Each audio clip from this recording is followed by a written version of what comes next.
happy that this idea of this conference materialized because it's very important to look at digital competition, or at least the issue of antitrust those days, with this intellectual framework, and have also some reading of some very important economists. So today we celebrate this 75th anniversary of Hayek's lecture on the meaning of competition. And the question is, what have we learned from this question of the meaning of competition? Well, actually, Hayek, in this lecture and in his research, mostly, debunked the concept of perfect competition. He said, like, basically, perfect competition is neither feasible, neither practical, nor desirable. And we can say that, I used to say that perfect competition can be said to be the enemy of good competition. The real good competition is imperfect competition, and I think a lot of economists would agree with that. But as we celebrate this 75th anniversary of Hayek's lecture, we moved away from this dichotomy between perfect competition and imperfect competition, what Hayek describes as the two meanings of competition. And we have now before us, and that's what I'm going to argue in the remaining minutes, we have before us two meanings, not a competition between perfect competition and imperfect competition, but we have two meanings of dynamic competition. What I'm going to argue is that we all talk about dynamic competition, and yet we don't have, or we don't agree on the very principles or on the very premises of dynamic competition. Because there's two meanings of dynamic competition. There's this dynamic competition as we may understand it as an evolutionary process, or dynamic competition as it is perhaps personified by American neo-Brandeisians or some European ordo-liberals as dynamic competition, still with the assumption of perfect competition, with perfect competition as a benchmark for the view of dynamic competition. And I'm going to try to demonstrate and illustrate the way these two meanings of dynamic competition contradict one another, and how the neo-Brandeisian case of dynamic competition still use perfect competition as a benchmark. So Hayek was very instrumental in debunking, as I just said, the view of perfect competition. And Hayek carefully ignored in his research and in his meaning, in his lecture, another Austrian fellow, who is of course Joseph Schumpeter. Throughout his research, he ignored perhaps the thinker of innovation and the one who coined the term of the gales of creative destruction. And it's strange because this Hayekian and Schumpeterian point of view both agree on the fact that perfect competition is not possible and is not desirable. If you, for example, you read Hayek, when he said, like, Hayek says we should worry much less about whether competition in a given case is perfect, and worry much more whether there's competition at all. And Schumpeter would say perfect competition implies free entry into every industry, but perfectly free entry into new fields may make it impossible to enter it at all. So they both agree on the very fact that perfect competition is the opposite of competition. It's not something that we should strive for, but it's the opposite of competition, with this perfect knowledge, homogeneous good, and the lack of market power, the lack of profit, the lack of innovation capabilities, the lack of abilities for entrepreneurs to really innovate under perfect competition assumptions.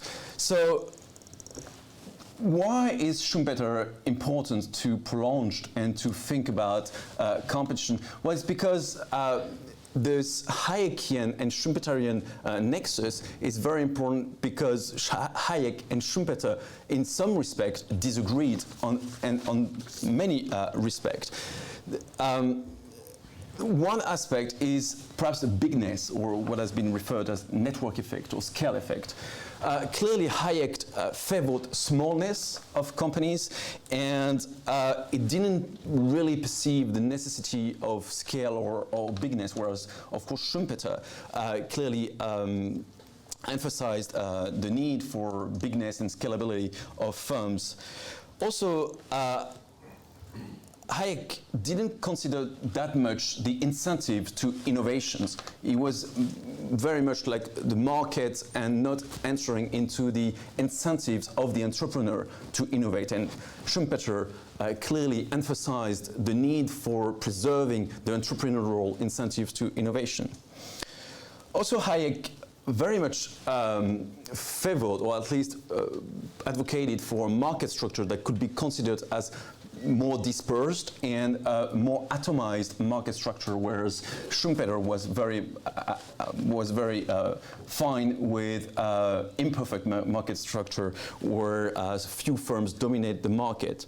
And finally, they disagreed on the law, where Hayek saw a much active role of antitrust laws rather than where Schumpeter looked at some monopolistic practices and saw that as a key or as an element to competition through innovation. So to conclude on the distinction between Hayek and Schumpeter and why both are important and how both complement one another, is Hayek perceived competition as a discovery process, whereas Schumpeter perceived competition as a disruptive process. Both emphasize the evolutionary nature of competition, the time dimension, so that's why competition analysis cannot be static. But Hayek emphasized the importance of knowledge, whereas Schumpeter emphasized clearly the importance of innovation as part of competition. But if you took this Hayek and Schumpeter nexus or together, at least they both made a clear case against perfect competition, and none of them agreed that perfect competition was the ideal conditions for competition. And still, we have before us everybody speaking not about perfect competition, but about dynamic competition. So in that regard, Hayek was successful in making this shift between perfect competition and dynamic competition. But when American neo-Brandeisians or some European ordo-liberals speak about dynamic competition, well, clearly they don't understand dynamic competition the way Hayek or Schumpeter would have understood dynamic competition. And so why is that? I mean, I'm going to try to articulate the fact that these assertive antitrust enforcement that we see use cleverly, use the word of dynamic competition and this dynamic analysis with perfect competition assumptions. So, for example, we talk now about the harm to innovation, right? There's no harm to consumers, or there's harm to innovations when rivals are prevented by some firms to innovate. But these questions of harm to innovations, of course, allude to the idea of counterfactuals, so that we can measure the counterfactuals and we can know what are the counterfactuals. And this harm to innovations that are claimed by rivals may lead to some rent-seeking activities. And we see that, for example, in the intellectual property right, where some rivals or some companies may use friend commitment and may use some legal strategy to have a better access or have better protection under the law because they claim of harm to competition. Also, there's this idea of regulating gatekeepers. That's the modern view of looking at antitrust. But what is gatekeepers? What are those digital gatekeepers? Well, basically, they're not dominant companies, because if they were dominant companies in their market, then we have this concept of dominant position. We already have, I mean, in US antitrust laws, in European competition laws, we obviously have this concept of dominant positions and abuse of dominant positions. So it must be something else, right? Otherwise, traditional competition law will apply. And that thing is that a gatekeeper can be a company that is not dominant in its own market. So you will start regulating through antitrust even less dominant or non-dominant companies as soon as they are considered as gatekeepers. And this is with the benchmark, with the idea that we need to have a better competition, or at least having this perfect competition in mind, where the slightest use and enjoyment of market power is already too much market power, and we should trim down market power also of those companies that are not considered as dominant under European and US antitrust laws. So this idea of gatekeepers is also very problematic, in a sense that there might be intermediaries with a known market power, and still you will regulate them under these perfect competition assumptions. Also, very interestingly, when we talk about this assertive antitrust enforcement, clearly there's this view of moving away from the consumer welfare standards, which has been key to antitrust enforcement for the last decades, both in the US and in Europe. And why is this move away from the consumer welfare standard? Well, again, it's under the name of dynamic competition, or protecting the competitive process, as neo-Brandesians or other liberals will argue.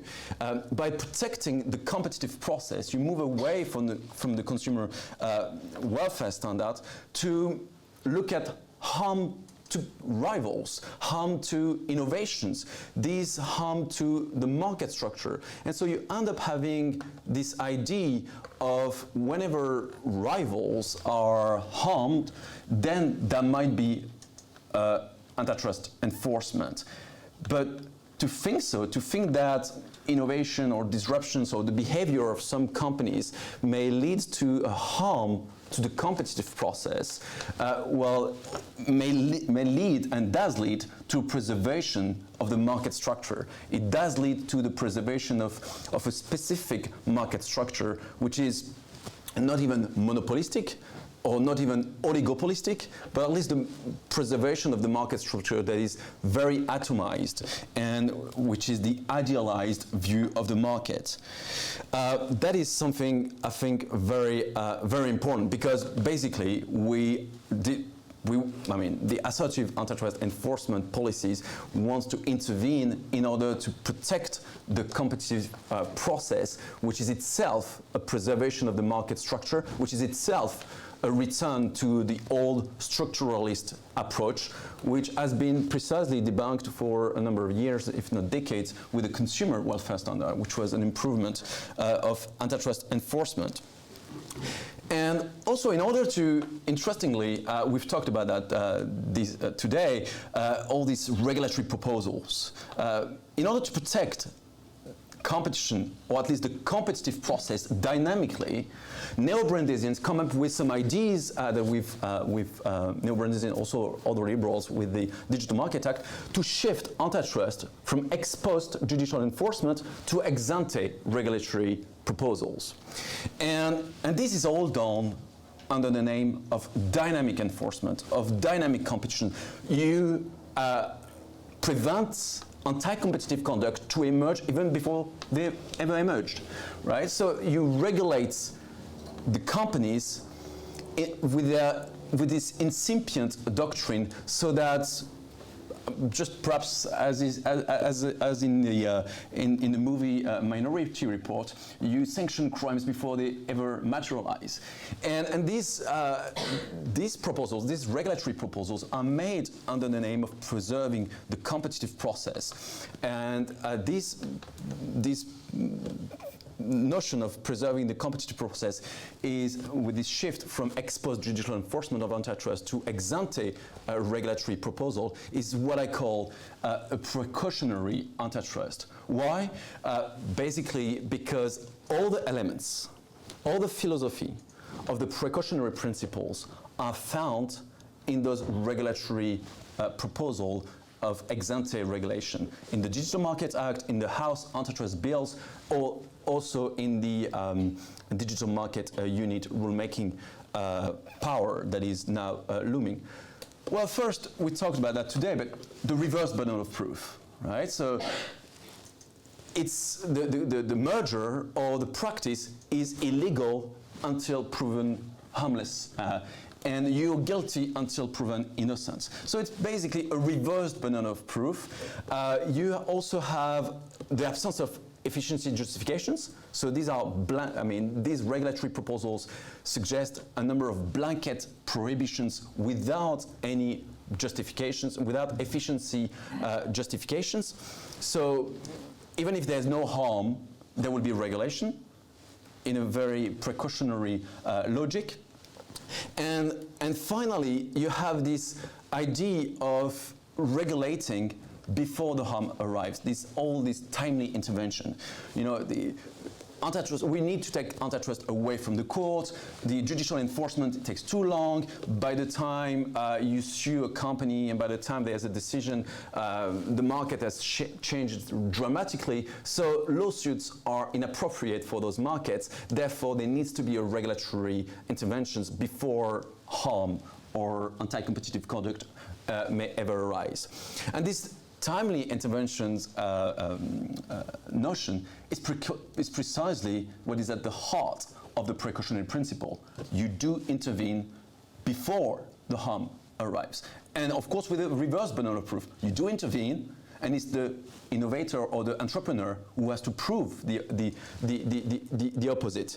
And that is, I think, very much like perhaps the end of antitrust, because you will have less lawsuits, you will have less judicial enforcement, and more regulatory application of some competition rules, and with the risks of regulatory capture, and with the diminishing, undermining of the rule of law and all these principles that are very important as part of the judicial process, that you have less as part of an administrative process.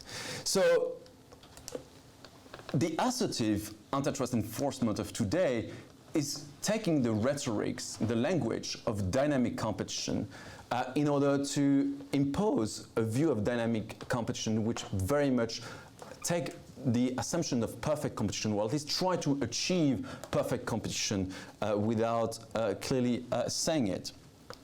So this is very looming. We see it everywhere. I mean, the Digital Markets Act, but also in the U.S. with the House antitrust bills. Also, the Section 5 of the Federal Trade Commission is going to be used in order to impose these regulatory proposals. And of course, the Digital Markets Unit in the UK will impose these new rules, which somehow are a power grab by the agencies from the Parliament. If there's some regulations or legislation to be passed, perhaps the Parliament is more appropriate to pass some new legislations and new rules to competition because it's a democratically elected body. But so the other meaning of dynamic competition is precisely to see dynamic competition from a more Schumpeterian point of view, or more Hayekian point of view, which emphasize the evolutionary process of dynamic competition. And this dynamic competition is precisely what we need. We need more disruptions, more innovations, also to contest the power of incumbents, to contest the ability to contest markets. But to do that, you have to preserve the innovation incentives. And to preserve the innovation incentive, mostly we know that we have also to protect intellectual property right. We have to understand the entrepreneur rents, which are not necessarily some monopoly rents, as they are most often confused with, but you have to ensure that the dynamic capabilities of the entrepreneur are protected. In order to do so, well, you need to protect intellectual property rights, which are themselves seen as barriers to entry in today's language. The intellectual property right, but also the accumulation of data are all seen as barriers to entry rather than being the very incentives of innovators and disruptors. So what we need is precisely some principles of dynamic antitrust which fully take into consideration this Hayekian and Schumpeterian point of view, so that we may talk about dynamic competition, not with the view of having some perfect competition in mind, but dynamic competition with an evolutionary perspective where the innovation capabilities of the entrepreneurs and the firms are fully preserved, and where we can really have also a due respect for the rule of law, for the evolutionary process, and that is characterized by the law, by the common law process.